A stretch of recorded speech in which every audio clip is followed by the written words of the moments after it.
Gracias, señor presidente. Creo, en primera instancia, que hay que celebrar que las tensiones ya van bajando y que finalmente la orientación de esta discusión debe estar en las propuestas, más allá de lo ideológico, lo personal. Yo creo que el país nos está escuchando atentamente y es importante que los ecuatorianos conozcan cuáles son las propuestas y alternativas, que son las que debemos debatir para tratar de enfrentar esta crisis social y económica, esta crisis contra la delincuencia organizada. Y celebrar la apertura de los miembros de la Comisión de Desarrollo Económico que han permitido que el criterio de varias bancadas se recoja y que finalmente sea el Pleno el que resuelva. Me parece interesante la votación artículo por artículo. Quiero yo mostrarles una diapositiva, señor secretario, una diapositiva Autorizado. Muchas gracias, señor presidente, para que los ecuatorianos nos demos cuenta qué pasó años anteriores cuando se quiso tomar o se tomó una política muy similar a la que se quiere tomar ahora, con el incremento de los impuestos. Miren ustedes, en el año 2015, la recaudación por concepto del IVA fue de 6.612 millones de dólares. El 2016 ocurrió el terremoto y casi a mediados del año se incrementó el IVA en 2 puntos. Y miren ustedes lo que ocurrió. El IVA tuvo un descenso de la recaudación, me refiero, de 5.704 millones de dólares. Es decir, casi 900 millones de dólares menos que el año anterior, con el 12%. Claro que con el aumento del 2% para llegar al 14%, se recaudaron 402 millones de dólares adicionales. ¿Qué quiere decir? ¿Qué quiero decir con esto? Que no necesariamente el aumento de un impuesto va a causar un aumento en la recaudación. Porque si vemos la siguiente diapositiva, por favor, señor secretario, la siguiente diapositiva, ahí vemos, tomando como base la recaudación por IVA, el año 2015, vemos cómo en el año 2016 la recaudación sufrió una pérdida del 14%.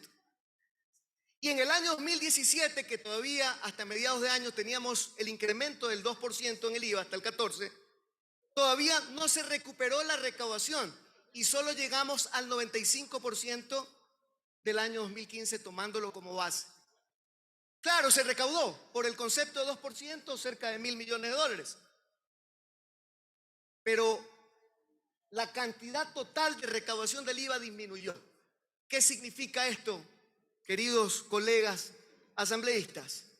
Que este impuesto causa una recesión en el sistema económico del país, y no solo aquí, en cualquier parte del mundo.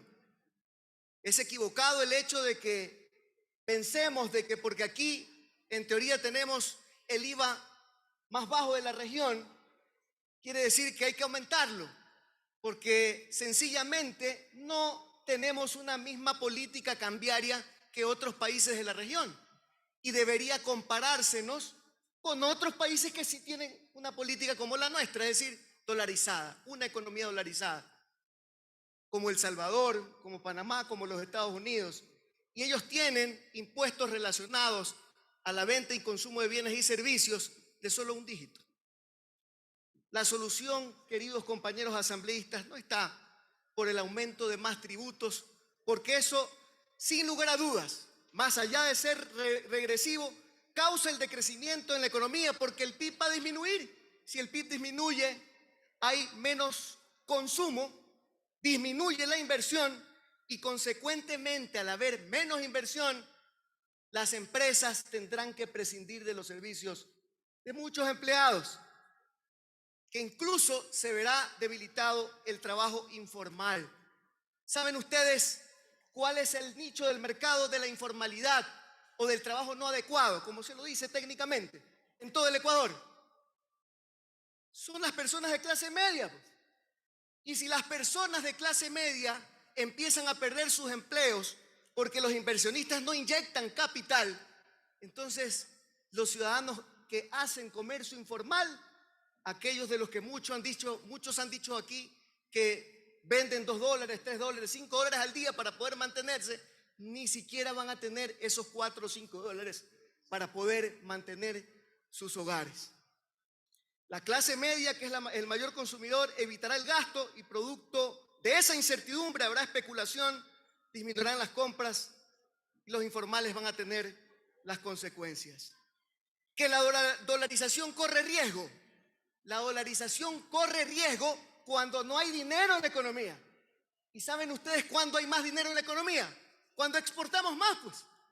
Aquí no tenemos la maquinita para imprimir billetes. La única fórmula para meter más recursos en esta economía es que seamos atractivos a la inversión extranjera, que haya exportaciones. Pero para que haya una exportación de un producto ecuatoriano y compita en el mercado internacional, no podemos grabarle más impuestos, porque entonces el mercado internacional le comprará a los que le vendan más barato y que tengan menos impuestos. Y ahí entonces, ahí sí peligra la dolarización. Quiero con esto, queridos compañeros legisladores, recalcar en las propuestas que ya han mencionado algunos de los compañeros, sobre todo la bancada del PSC y aliados, en el que estamos dando una herramienta al Ejecutivo para enfrentar primeramente la guerra. Con esta contribución del 3.25 vamos a tener cerca de $1.000 millones para poder darle una dura batalla a la criminalidad. Y ya los esfuerzos que tiene que hacer también el Ejecutivo, algunos los han mencionado, el tamaño del Estado, la explotación de los recursos naturales no renovables con responsabilidad, la lucha contra la defraudación tributaria, aquí también lo mencionaron, la CEPAL, 7.000, 5.000 millones de dólares en defraudación tributaria, focalización de los subsidios.